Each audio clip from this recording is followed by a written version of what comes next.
Congolaises, Congolais, mes chers compatriotes, depuis 27 ans, date du retour de l'actuel président de la République par la force. Quels que soient les gouvernements mis en place, les politiques publiques empruntent toujours les mêmes schémas, avec la même dépendance à l'aide extérieure, dont une partie est recyclée par l'État sous forme de prébendes à partager entre personnes et groupes d'influence au détriment de la grande majorité des Congolais. Ces schémas ont largement prouvé leur inefficacité, voire même leur nocivité, et il faudra du courage politique pour rompre avec et inventer une nouvelle gouvernance économique et sociale. Mes chers compatriotes, Congolaises, Congolais, durant les 7 derniers jours précédant le 64e anniversaire de l'indépendance de notre pays, nous avons vu la circulation de la ville de Brazzaville être fortement perturbée en raison de la préparation de la dite cérémonie. Si bien que le ministère de l'Intérieur et de la décentralisation et du développement local, à travers la Direction générale de l'administration du territoire, a interdit l'organisation des parades civiles et militaires dans les départements, sans être précis, à travers l'arrêté numéro 267, mi-DDL, DGAT, SEC, du 13 août 2024. Sachant que le pays traverse une crise financière incompréhensible et inédite, le gouvernement préfère organiser des festivités qui, en réalité, ne seront pas une priorité pour le quotidien des Congolais, au détriment d'apporter des solutions idoines aux problèmes de l'existence même de nos concitoyens. Alors que, sous d'autres cieux, à l'instar du Bénin et de la République démocratique du Congo, les dirigeants s'abstiennent d'organiser ce genre de festivités car ayant conscience que dans les circonstances économiques effroyables, elles changent en rien la vie des citoyens. Mes chers compatriotes, Congolaises, Congolais, en ce qui concerne les accords signés avec la République du Rwanda, le gouvernement a fait preuve de manque de transparence totale et de cacophonie dans la mesure où il a fallu que le peuple congolais, tant de l'intérieur que de l'extérieur, les acteurs politiques de l'opposition et ceux de la société civile puissent s'exprimer en s'opposant farouchement à ces accords pour que celui-ci puisse en rendre une partie supposée publique, ceci contrairement à la transparence qu'a affirmé son porte-parole lors de son échange avec la presse le 12 août dernier. D'une irresponsabilité inouïe, à travers son ministère de la Coopération internationale et du partenariat public-privé, qui est à ce jour le seul ministre à avoir engagé la République du Congo en solitaire sur des questions existentielles. La mise à la disposition des 10 accords aux acteurs politiques de l'opposition ayant tenu une conférence de presse le 28 juin dernier, notamment Clément Miarassa, Jean-Pierre Anyangoy, Victor Onyongo et moi-même, est une fuite en avant et une envie de transparence biaisée de la part du gouvernement. En effet, le 24 novembre 2021, M. Denis Christian Sassou Nguesso, alors ministre de la Coopération internationale et du partenariat public-privé, avait signé par visioconférence un accord de coopération militaire et technique entre la République du Congo et la République du Rwanda. Cet accord, qui stipule dans son article 2 que les deux parties devront échanger mutuellement des renseignements militaires, fait froid au dos des Congolais, sachant que la République du Rwanda mène une guerre dans l'est de la République démocratique du Congo, d'abord en soutenant le mouvement rebelle du M23 et désormais en ayant des troupes au sol, comme l'affirment et le confirment plusieurs rapports de l'Organisation des Nations Unies. En d'autres termes, le gouvernement congolais a choisi son camp en ce qui concerne les deux pays en guerre, ce qui pose un réel problème sur des relations de bon voisinage d'une part et la relation historique entre nos deux pays d'autre part. Ne dit-on pas que on ne fait pas la fête lorsque ça brûle chez le voisin? La République démocratique du Congo est un pays frère dans la mesure où nos deux peuples partagent la même culture, des langues communes et plusieurs types de frontières, dont terrestres et fluviales. La sagesse diplomatique voudrait aussi que l'on s'inspire des erreurs des autres pour en tenir des leçons. Mes chers compatriotes, Congolaises, Congolais, outre cet accord de coopération militaire et technique, M. Denis Christian Sassou Nguesso avait aussi signé à la même date un accord de coopération foncière avec la République du Rwanda.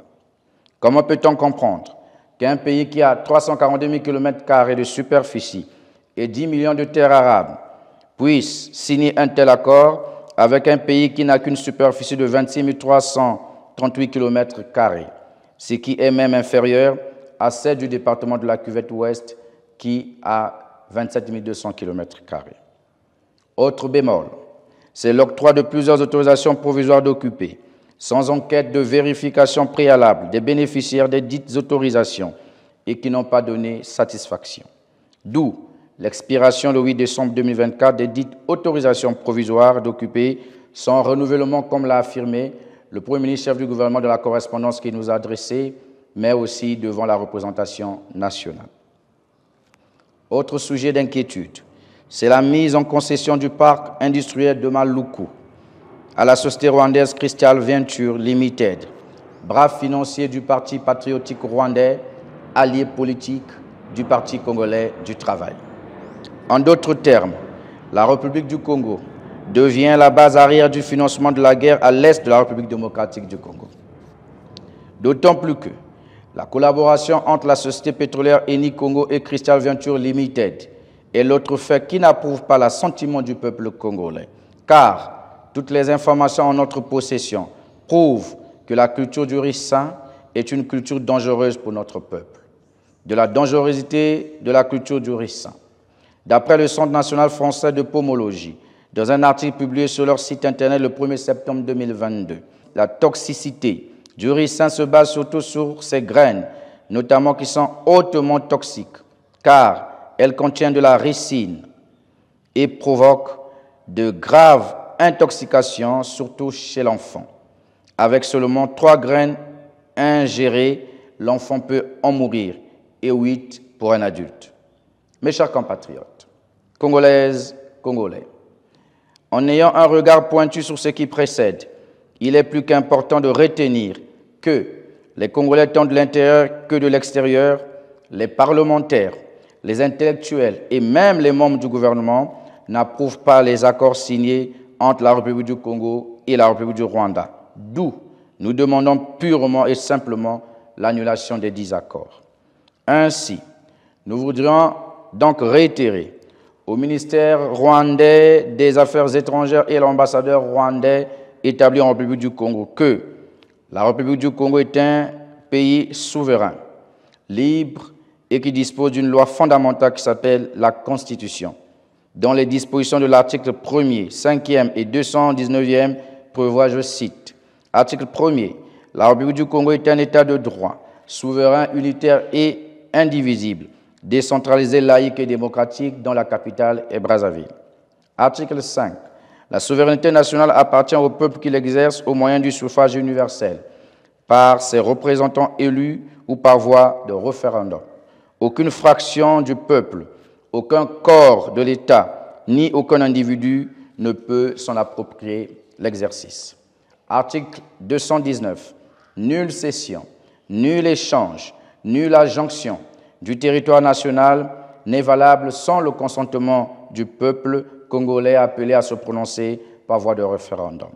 Le peuple congolais a la capacité de discernement et sait ce qui est bon pour lui et n'a pas besoin que des étrangers viennent lui faire de leçons de morale ou de pédagogie. Par vos agissements, vous avez démontré votre irresponsabilité et votre ingérence aux affaires internes d'un pays souverain. Nous sommes plus que conscients du complot qui se cache derrière les 10 accords signés entre notre pays et le vôtre. Les Congolais, tant de l'intérieur que de l'extérieur, sont contre la présence des Rwandais qui viendront sur le sol congolais, surtout sur la base de ces accords. Il est donc irrespectueux pour les 2 diplomates de vouloir s'ingérer dans les affaires internes de notre pays. Si une telle démarche, une telle sortie médiatique hasardeuse se reproduisait, nous appellerons le peuple congolais à manifester devant l'ambassade du Rwanda au Congo pour demander purement et simplement la rupture des accords diplomatiques. Mes chers compatriotes, Congolaises, Congolais, sur le plan économique, un endettement public cumulant 91% du produit intérieur brut cette année. Le pire, c'est que cet endettement contrairement à ce que prétend le régime en place, n'a pas servi à financer les investissements qui, selon eux, ont été le fruit d'un financement propre. Des médiocres performances fiscales dues principalement au népotisme, à la politisation, à la corruption, à la gabegie financière, aux mauvaises pratiques et à une gouvernance malsaine au sein de l'administration publique. Une gestion scandaleuse et hasardeuse des ressources pétrolières, minières, foncières, forestières et autres. Une gouvernance clanique, familiale et malsaine à tous les niveaux étatiques. Une aliénation jamais égalée des intérêts nationaux au profit des intérêts étrangers plus rémunérateurs à titre individuel pour nos gouvernants. Un niveau de corruption exceptionnel et jamais égalé, faisant de notre pays l'un des pays les plus corrompus au monde. Mes chers compatriotes, Congolaises, Congolais, nonobstant l'adoption d'un budget sur la base d'un baril de pétrole vendu à $75, le gouvernement, de façon incompréhensible, évoque des tensions de trésorerie et un assèchement financier, privant ainsi les retraités de leur pension de façon régulière, les étudiants de leur bourse depuis plus de 4 ans et tous les agents de l'État qui dépendent des budgets de transfert, sans oublier les opérateurs économiques. La situation de nos étudiants reste et demeure préoccupante, notamment celle des bourses d'études. Ainsi, nous nous rappelons tous de la sortie médiatique en fin d'année 2022 d'Anatole Kouliné-Makosso, Premier ministre chef du gouvernement, qui disait que les bourses des étudiants devaient être payées au premier trimestre de l'année 2023. Une telle promesse n'a jamais tenu et aujourd'hui, nous nous questionnons si la parole du Premier ministre est encore crédible. Comment peut-on faire confiance à un Premier ministre qui ment aux étudiants au vu et au su de tous? Cela témoigne de l'irrespect total vis-à-vis de la relève, vis-à-vis des futurs cadres. Par conséquent, ce mensonge n'est pas sans incidence lorsque nous entendons le cri d'alarme de nos étudiants dans différents pays, en l'occurrence ceux du Togo encore plus récemment, qui sont devenus pour la plupart la risée du monde estudiantin. Mes chers compatriotes, Congolaises, Congolais, comment comprendre que les caisses de l'État soient vides alors que depuis le début de l'année, le baril de pétrole ne cesse de tourner autour de 83 et 85 $? Haute incompréhension, c'est celle de voir que le ministre de l'Économie et des Finances a été dépouillé du contrôle des régies financières, notamment les impôts et la douane, au profit du ministre du compte public et du budget. Ceci, 3 jours avant que ce dernier ait pris une note pour suspendre toutes les exonérations douanières. Ceci témoigne de la volonté du président de la République de perpétuer la corruption dans notre pays. Mes chers compatriotes, Congolaises, Congolais, sur le plan social, les Congolais peinent de plus en plus à joindre les deux bouts de mois suite à une inflation galopante des produits de première nécessité, car le quotidien du peuple congolais dégringole progressivement de mal en pire.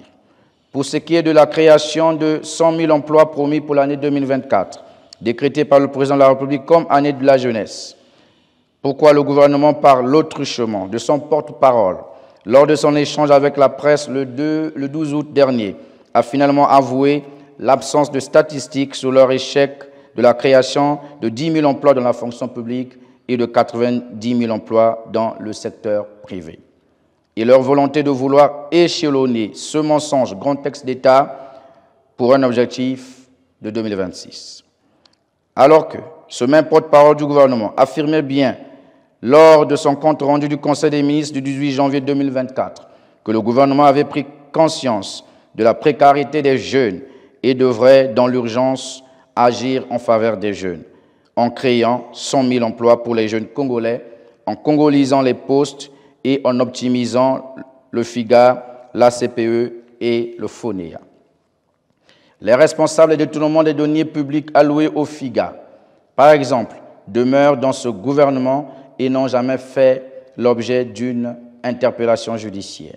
Certains membres du gouvernement continuent à nommer des étrangers à des postes stratégiques de l'État, et ce, même au sommet de nos institutions, à l'instar du ministre de la Coopération internationale et de la promotion du partenariat public-privé, M. Denis Christel Sassou Nguesso, qui, le 22 janvier 2024, avait émis un mandat de recherche de financement et d'investissement dont il avait accordé à M.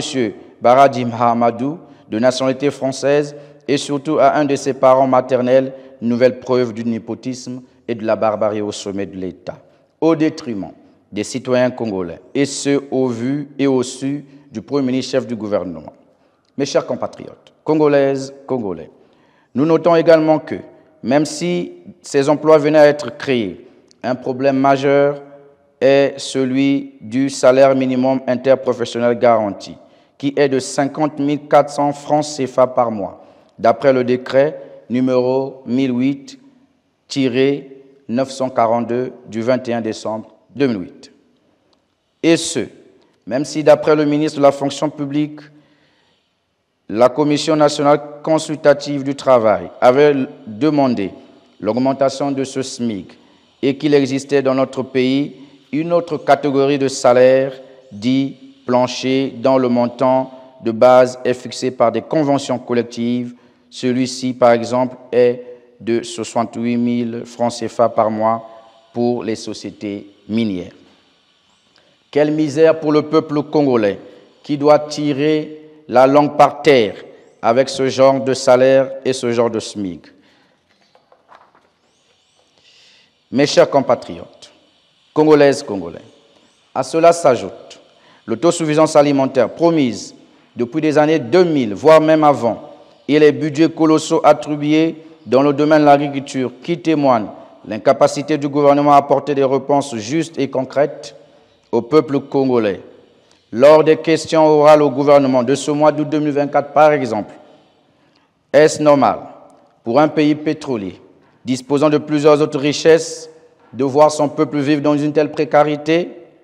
Comment ce gouvernement, à travers son porte-parole, peut-il se permettre de parler de la cherté de la vie des Congolais et de la souffrance sans fin du panier de la ménagère, sachant que ces derniers sont au pouvoir depuis 1997, date à laquelle ils sont revenus au pouvoir par la force? Comment peut-on comprendre que le Premier ministre puisse retirer les subventions sur le prix du carburant, par exemple, au profit du renflouement d'autres portefeuilles de l'État qui sont toujours sans issue? Comment comprendre un pays voisin comme l'Angola, producteur de pétrole comme nous, le litre d'essence est vendu à 250, alors qu'au Congo, le litre d'essence est vendu à 775 francs CFA. D'autant plus qu'il y a seulement quelques mois, ce même Premier ministre se vantait de la capacité supposée de son gouvernement à concrétiser des promesses de 2024. Mes chers compatriotes, Congolaises, Congolais, sur la santé des Congolais, le gouvernement est presque démissionnaire, car toutes les structures de santé publique sont quasiment à terre. Car la mauvaise gestion des fonds alloués au portefeuille de la santé pose un véritable problème de gestion et prive ainsi plusieurs millions de Congolais d'une santé de qualité. Le cas de corruption avéré dans les seuls frétins sont arrêtés, mais les gros poissons, ministres et autres, continuent à exercer leurs fonctions sans être inquiétés.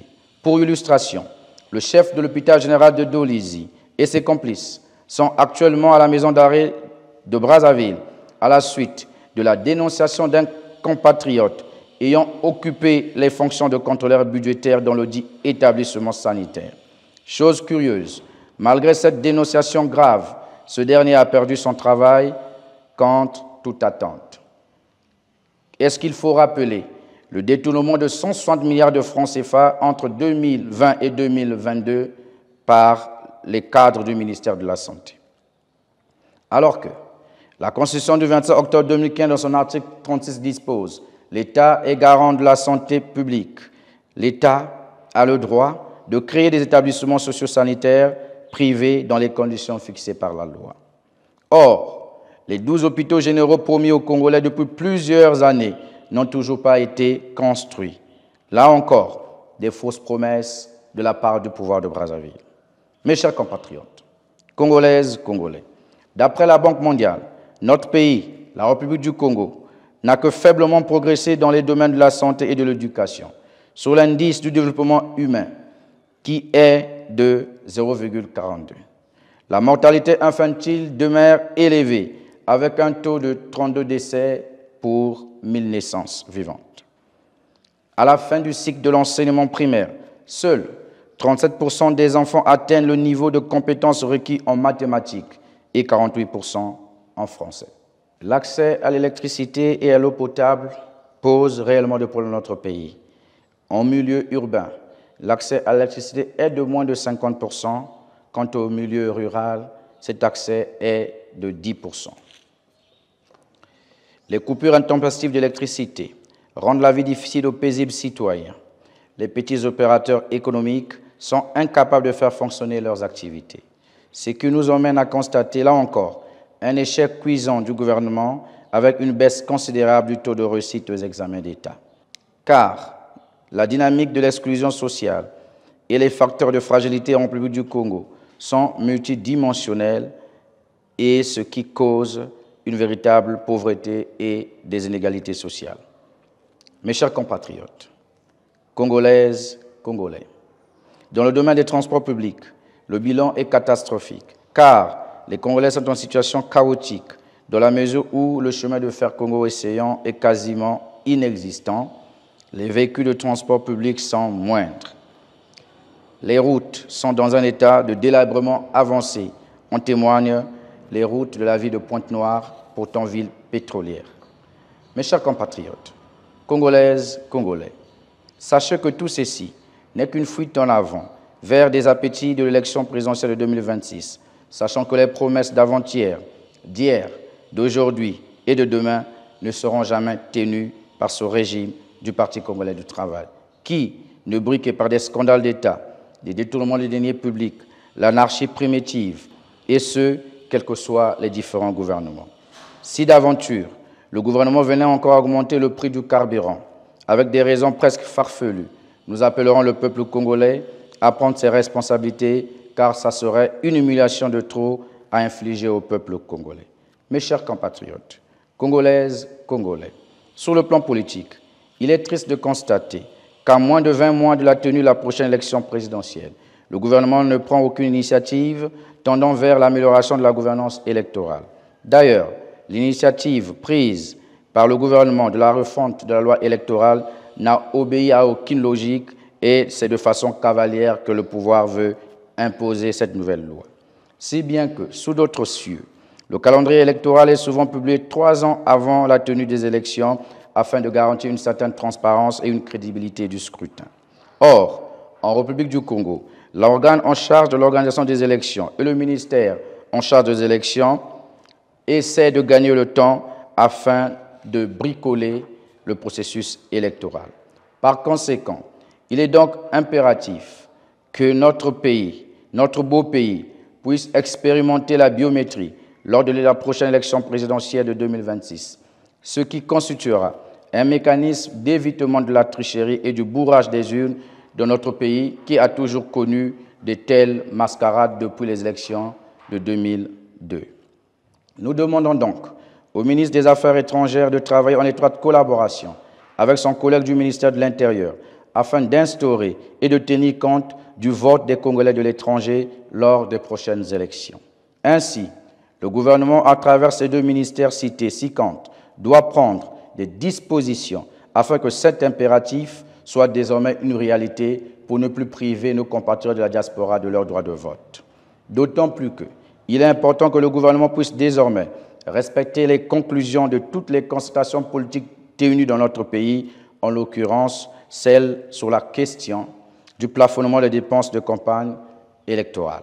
Mes chers compatriotes, Congolaises, Congolais, quant à la décision du gouvernement de créer 3 nouveaux départements dans la partie septentrionale du pays ou presque, celle-ci est la matérialisation supplémentaire d'un pouvoir tribal et calculateur. Car comment celui-ci peut expliquer aux jeunes Congolais que l'on puisse saucissonner des départements qui disposent déjà de moins d'habitants au kilomètre carré et de très peu de districts au détriment de ceux qui en disposent plus et qui est censé jouir de cette logique. En témoignage, le récent recensement général de la population de l'habitation confirme cette analyse. Là encore, ce recensement fut une véritable mascarade. D'abord, il faut dire que les départements actuels peinent à être gérés. La question des collectivités locales est un véritable échec du pouvoir actuel. Les agents cumulent plusieurs dizaines de mois d'impayés et savoir que ceci doit encore réduire le champ d'action de leur fonctionnement. Venons-en aux faits. Comment comprendre qu'un département comme le Niari, qui compte 14 sous-préfectures et 2 communes de plein exercice, ne bénéficie pas de cette subdivision territoriale?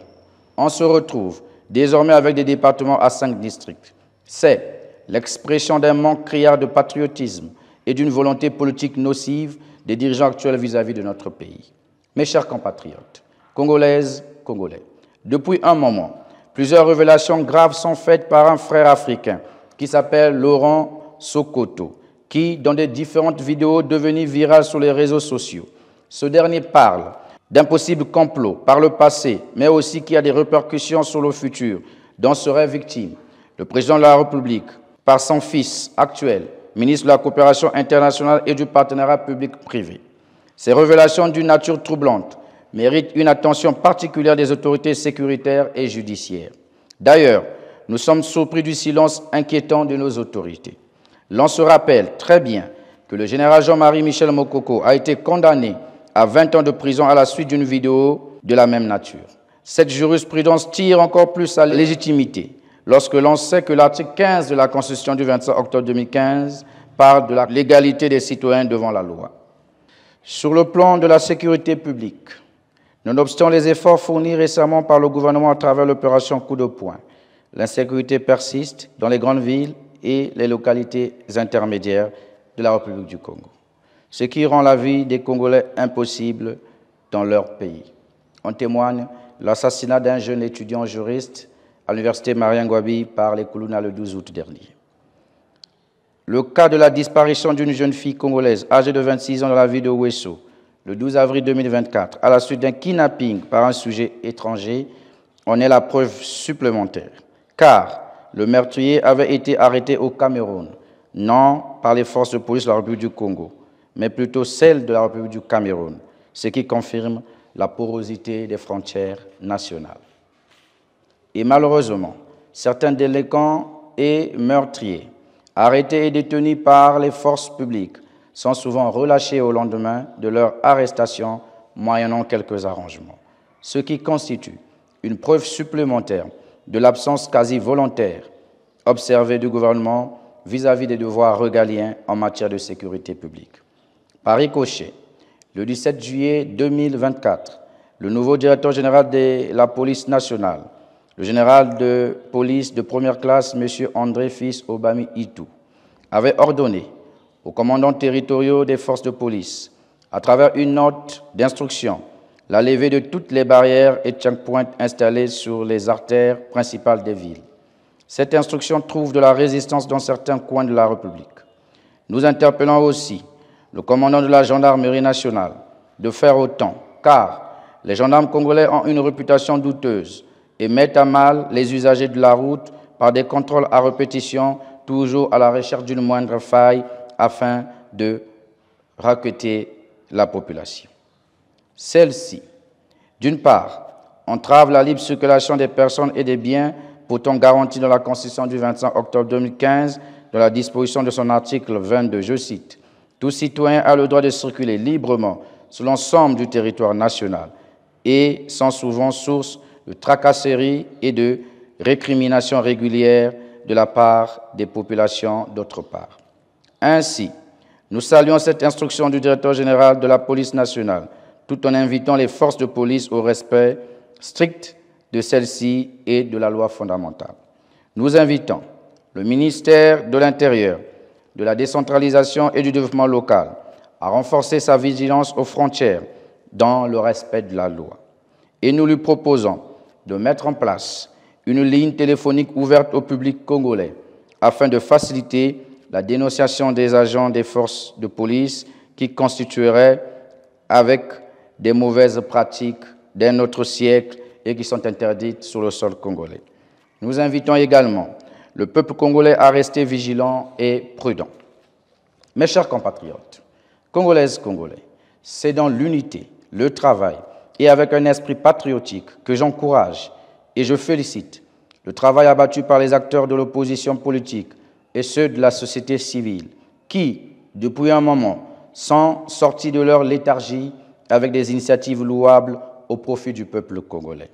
À cet effet, je me réfère ici à la plainte déposée au tribunal de grande instance de Brazzaville contre les crimes économiques du régime actuel. La dynamique en cours contre les accords illégaux signés avec la République rwandaise et la récente intercoalition en cours de mise en place sont des initiatives louables qui méritent un soutien total du peuple congolais.